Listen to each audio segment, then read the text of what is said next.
Ray Mitsuing grew up working with horses on the Saskatchewan First Nation in Loon Lake. His skill with horses led to a great 37-year career as a chuckwagon driver and a legacy that ensures that the Mitsuing name endures among the elite of the sport. That was the means of survival for people at that time, with wagons and horses, and that's where I learned to be able to handle horses, Mitsuing got his start racing chariots in the 1970s, but after dominating the two-horse races for a decade, he went unbeaten for 2 straight years. He moved to chuckwagon racing. He made the transition seamlessly and was named Rookie of the Year in the Northern Chuckwagon Racing Association in 1983 after finishing 5th overall in the standings.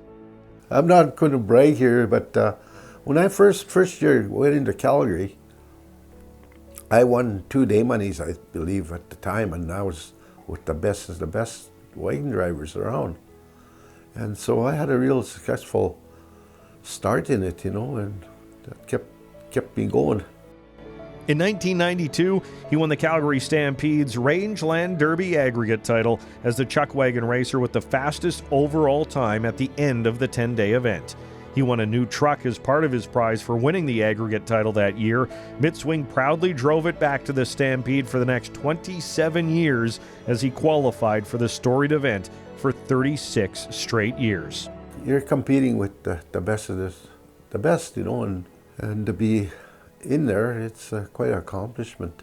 While Mitsuing found success on the track quickly, it wasn't entirely a smooth transition to the world of chuckwagon racing. There's ups and downs in it, being an individual racing in a white industry, Like, I'm not going to say people are prejudiced, it's just the fact that it makes it tougher. You look down upon, more or less, I would say, He felt that coming into the sport from a reserve was a factor in how he was perceived, but he also believes he has changed some people's preconceptions over the years. Oh, for sure I have. Yep, for sure I have.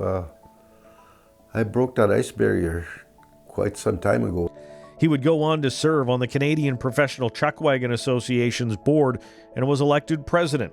Mitsuing was elected chief of the Saskatchewan First Nation and served in the role for 16 years. He was appointed to the Senate of the Federation of Sovereign Indigenous Nations in 2016. Mitsuing was a 7-time CPCA champion and won 3 titles at Frontier Days in Cheyenne, Wyoming.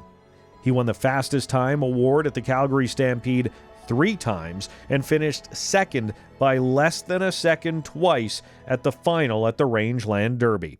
Being a successful chuckwagon racer involves a large group effort with a big stable of horses. He said he couldn't have achieved what he did without his sponsors and all of the barn help he had over the years.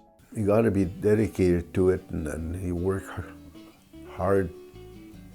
Long hours in it, It's like your time starts at 6 in the morning most of the time and don't end till 11 at night, and a lot of work in it and dedication. I had lots of good barn help from the reserve at Loon Lake and surrounding areas. Like, I had different people working for me all the time. His 4 sons, Darren, Dean, Devin, and Dale, also worked with him and followed in his footsteps. Darren served as an outrider for his father for 30 years, while Dale was an outrider for more than a decade as they formed a formidable team for years. The advantage I had is, like, outriders is the 2 guys that either make it or break it for you, with penalties. And I had 2 of my steady guys all the time, where I wasn't going out having to hire different people every show. I had my 2 guys, and they knew the horses, and they grew up in it. And then as time went, that's where they picked up the horsemanship too. Learned all what it takes to be a champion. Darren was named the CPCA champion outrider in 1998.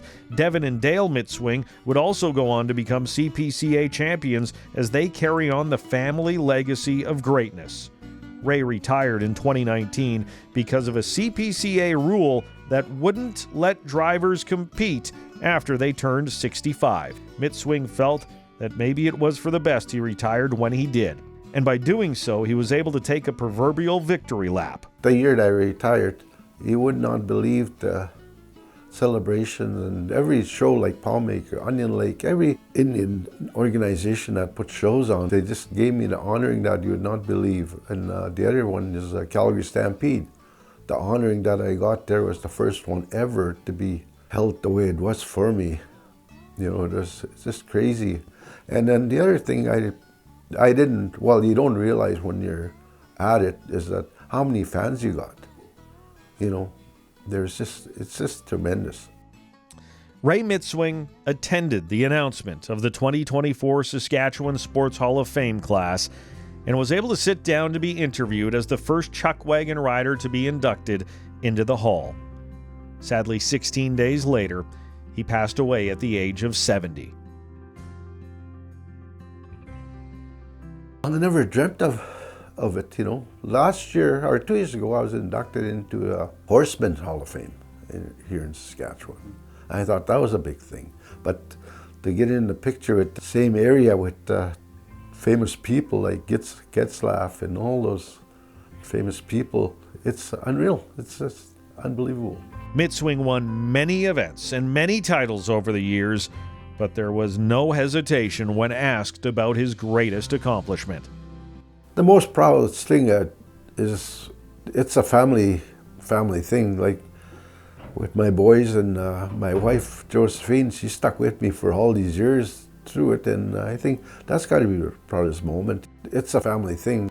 Installed in the Saskatchewan Sports Hall of Fame on September 28, 2024, Ray Mitsuing.